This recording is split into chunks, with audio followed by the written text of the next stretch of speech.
परसों एक खबर हम लोगों ने नहीं आ रही है, आपके संज्ञान में आया होगा कि हम लोगों ने अफवाह फैलाई कि राहुल जी गलत तरीके आ रहे थे और कोई प्रोग्राम नहीं था, और हम लोगों ने मीडिया में और इसमें सिंपैथी देने का हम लोगों ने प्रोग्राम आपके प्रशासन द्वारा ही जारी हुआ, अपर पुलिस आयुक्त प्रोटोकॉल द्वारा, और हम लोगों को बताया Shri Raju Singh assistant commandant CRPF के, जो राहुल जी के सुरक्षा प्रोग्राम हेड होते हैं, वो पूरा प्रयागराज तक पहुंचता है। लैंडिंग इशू जो आया, वो जो भी हम लोगों पर आरोप लगाया जा रहा है, उससे हम लोग कहीं नहीं सही हैं। हम लोग चाहते हैं कि आपके स्तर से एक विधिवत जांच करा लिया जाए इस पूरे प्रकरण का, और जो वाकई वास्तविक दोषी हो उसके खिलाफ सख्त कार्रवाई। अगर हम लोग भी दोषी हो तो हम लोग के खिलाफ कोई दिक्कत नहीं है। तो इसी के लिए हम लोग सब लोग निवेदन करते हैं। प्रोग्राम आया था तब सरकार ऑफिशियल प्रोग्राम नहीं, ऑफिशियल प्रोग्राम दे लीजिए। राजनीतिक कार्यक्रम में सर तो होता ही है कि बड़ा नेता अपना आ रहा है, तो निश्चित रूप से जानकारी होगी तो जाएगा ही आदमी।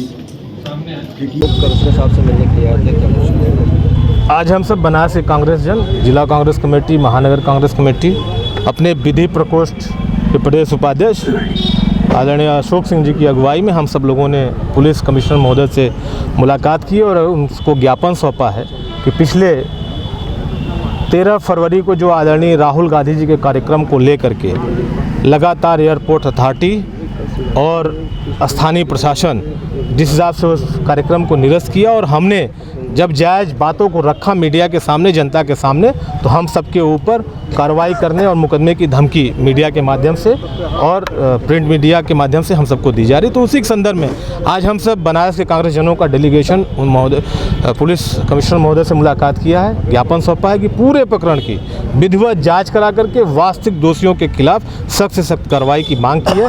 और मैं आपको बताना भी चाहता हूँ कि आप ये राहुल गांधी जी का आगामी 13 फरवरी का बनारस होकर के प्रयागराज जाने का कार्यक्रम, ये इसकी सूचना हम लोग को सीआरपीएफ के कमांडेंट राजू सिंह द्वारा फ़ोन करके हमको और जिला अध्यक्ष जी को दी गई थी, और एक्शन के लिए आमंत्रित किया गया था एयरपोर्ट पे। हम लोग जब 10 बजे वहाँ पहुँचे तो राहुल जी की फ़्लाइट वहाँ से निकल रही थी, तो पता किया तो मालूम चला कि लैंडिंग इशू होने के कारण राहुल जी बनारस ना करके सीधे दिल्ली जा रहा है।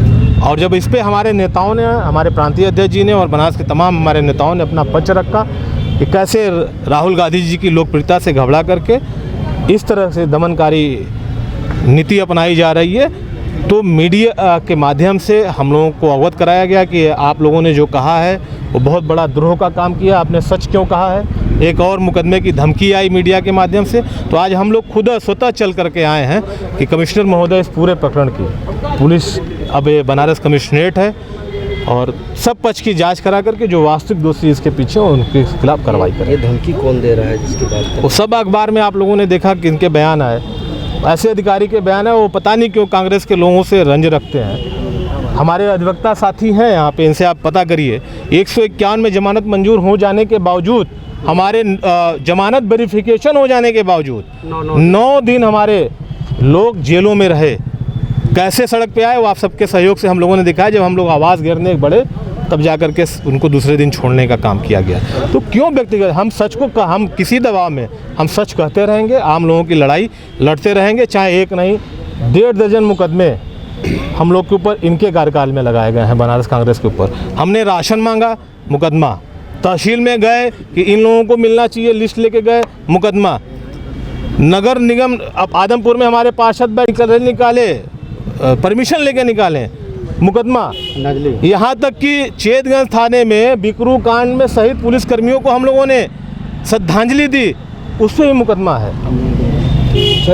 हमारे किसानों की लड़ाई लड़ेंगे, ये राजू राम जी हैं, इनके ऊपर मुकदमा लाठी मार के बंद कर दिया। रात को 1 बजे हम लोग गए, इनका मेडिकल तब हुआ जाकर के, जब हम जिला अध्यक्ष जी तक पहुँचे। तो ये कांग्रेस के लोगों से हम मुकदमे से नहीं डर रहे हैं, लेकिन हम चाह रहे हैं कि ये सच भी जनता के सामने आए।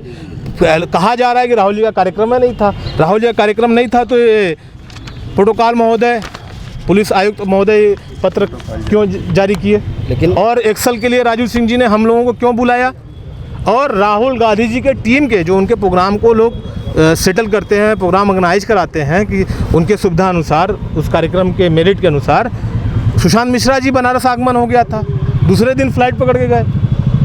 तो ये सब प्रोपगंडा कहीं ना कहीं कांग्रेस के लोगों को दबाने का है, जिससे हम दबने वाले नहीं हैं। एक नहीं, एयरपोर्ट अथॉरिटी ने जो तर्क दिया है, उनका कहना है कि रात 9 बजे के आसपास उनके पास एक मेल आया था, व्हाट्सएप पे जो है भी मैसेज आया था कि इनका दौरा, वाराणसी दौरा कैंसिल हो गया है। इसके बावजूद इस तरीके की बात सामने आई। हाँ तो कैंसिल हुआ, क्यों कैंसिल हुआ, वही तो हम कह रहे हैं। और मेल आया तो हमारी एमडी महोदया ने, सम्मानित महोदया ने लेटर पैड तो अपना दिखा दिया, 4 लाइन लिख करके ट्वीट कर दिया, पूरे देश में ट्वीट चल रहा, उस मेल को भी कॉर्प करके ट्वीट कर दे कि 8:30 बजे उनके पास मेल आ गया था, हम मान लेंगे।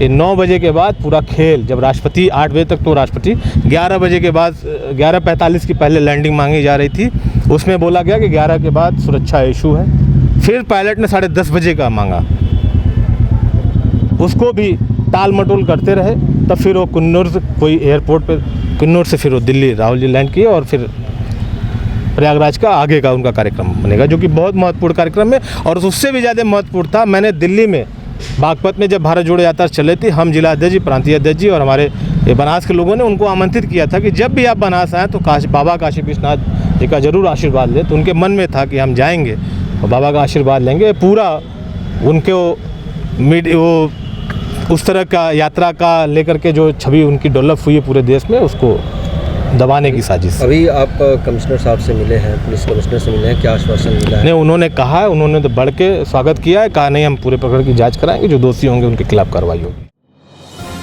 डिजिटल इंडिया का digital new platform live VNS पिछले 7 वर्षों से बनारस की सेवा में। पाइए बनारस के कोने कोने की खबर निष्पक्षता के साथ। लाइव वीएनएस से बनारस की ताज़ा तरीन खबरों के लिए प्ले स्टोर से डाउनलोड कीजिए लाइव वीएनएस ऐप या फॉलो कीजिए लाइव वीएनएस को सोशल मीडिया पर।